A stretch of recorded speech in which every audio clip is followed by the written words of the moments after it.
My name is Michael Ninburg. I am the Executive Director of the Hepatitis Education Project, an NGO based in Seattle, Washington, dedicated to supporting hepatitis patients. I myself was diagnosed with hepatitis C in 1990 when very little was known about the virus. Hepatitis C had only been discovered in 1989, and when I asked what it meant that I had hepatitis C, I was told not to worry about it. I didn't worry about it for many years until the mid to late 90s, when the natural history of hepatitis C began to be better understood, and the medical community knew that some people living with hepatitis C did progress to cirrhosis, liver cancer, and death. It's critically important for people to understand the people who are at risk for hepatitis C and hepatitis B. And in my personal life, I have a great example. I met my wife in graduate school about 15 years ago, and when we met, I told her that I had hepatitis C. And I explained to her that there's another virus that is equally silent, hepatitis B, which is prevalent in much of the world, including China, where my wife is from. I asked her if she had been tested, and she said she didn't know. I suggested that she get tested, and she seemed to be not very concerned, but agreed to.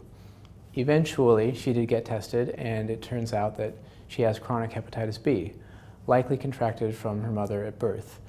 As a result of that knowledge, a couple of things happened. When our two boys were born, we knew that they needed to get a special protocol for hepatitis B immunization. And as a result of that, our two boys, now 8 and 5, are immune to hepatitis B.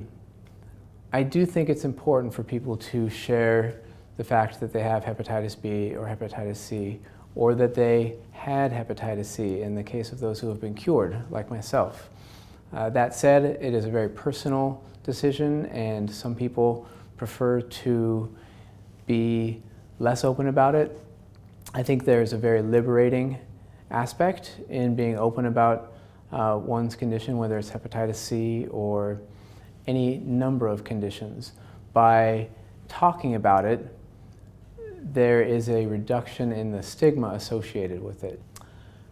To me, the elimination of viral hepatitis means hope.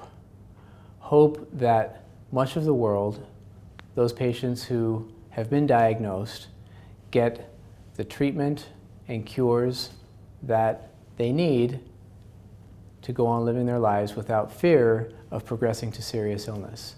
The hope for those who have not been diagnosed to get tested and diagnosed and treated and cured, so they as well can go on with their lives and not worry about one day being diagnosed with a condition when they have already progressed to a very serious disease state.